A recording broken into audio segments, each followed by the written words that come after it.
expecting great things even in fine weather. In the rain, look at this. This is the most incredible sight I can remember ever seeing.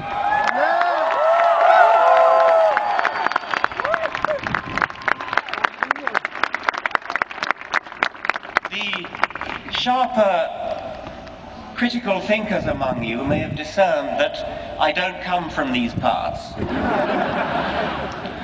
I see myself as an emissary from a benighted country that does not have a constitutional separation between church and state.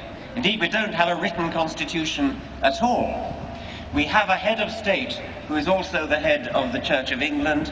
The church is deeply entwined in British public life.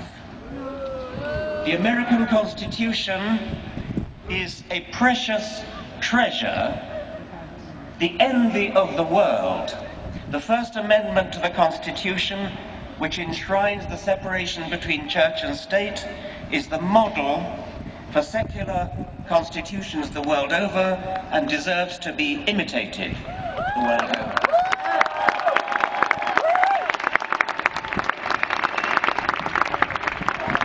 How sad it would be if, in the birthplace of secular constitutions, the very principle of a secular constitution were to be betrayed in a theocracy.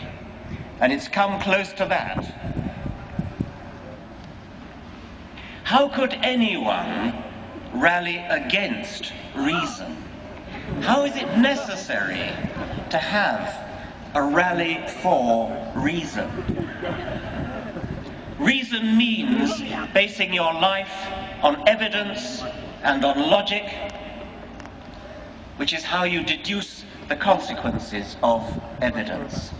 In 100 years' time, it seems to me inconceivable that anybody could want to have a rally for reason. By that time, we'll either have blown ourselves up or we'll have become so civilized that we no longer need it. I must keep an eye on the time.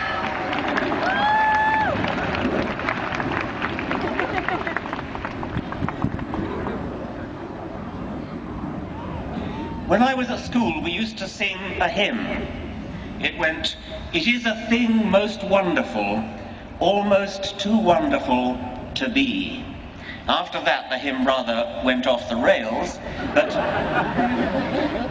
those first two lines have inspired me ever since. It is a thing most wonderful that on this once barren rock, orbiting a rather mediocre star on the edge of a rather ordinary galaxy, on this rock,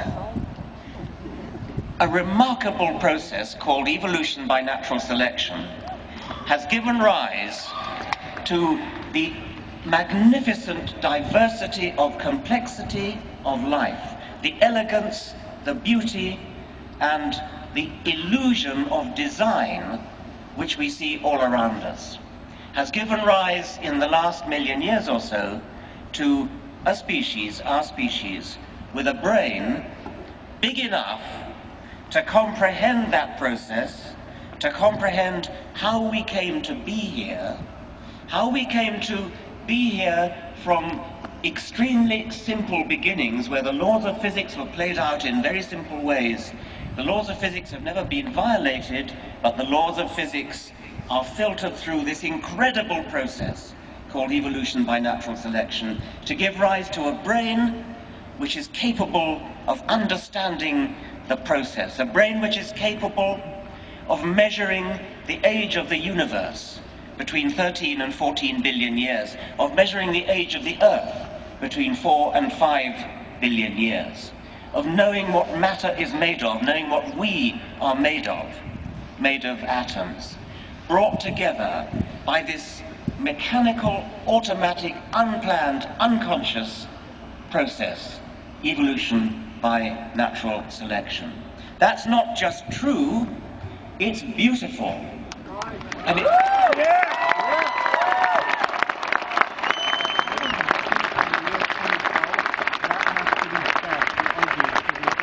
it's beautiful because it's true, and it's almost too good to be true. How is it conceivable that the laws of physics should conspire together without guidance, without direction, without any intelligence to bring us into the world? Now we do have intelligence.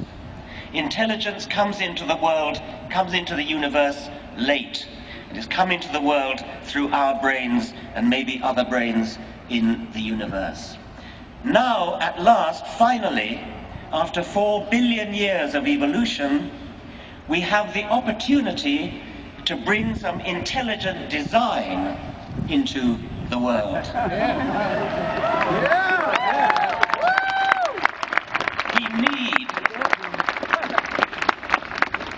We need intelligent design. We need to intelligently design our morals, our ethics, our politics, our society. We need to intelligently design the way we run our lives, not look back to scrolls. I was going to say ancient scrolls. They're not even very ancient. About 800 BC, the book of Genesis was written.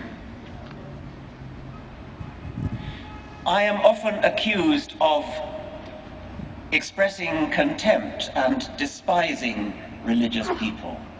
I don't despise religious people, I despise what they stand for.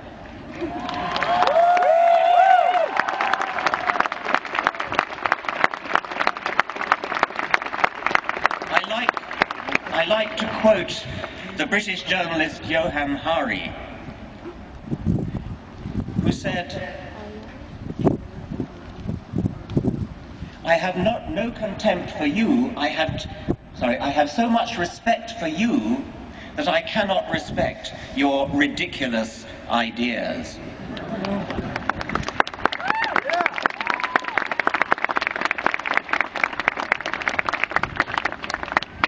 The electromagnetic spectrum runs all the way from extremely long wave, radio wave end of the spectrum to gamma rays at the very short wave end of the spectrum.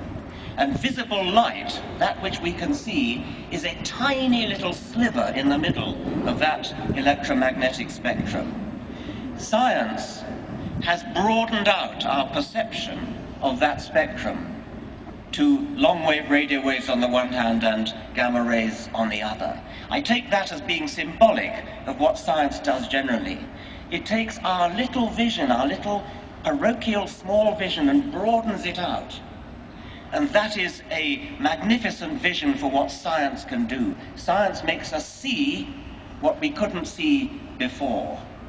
Religion does its best to snuff out even that light which we can see.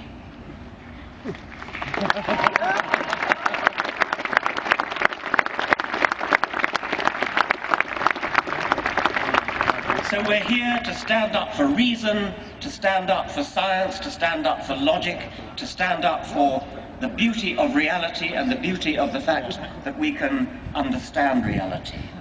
I hope that this meeting will be a turning point. I'm sure many people have said that already.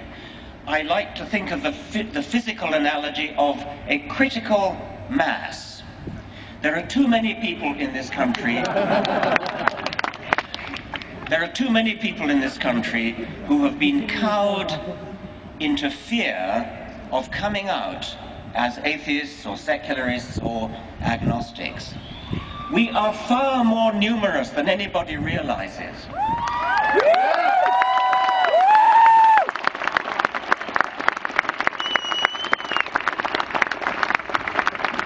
We are approaching a tipping point.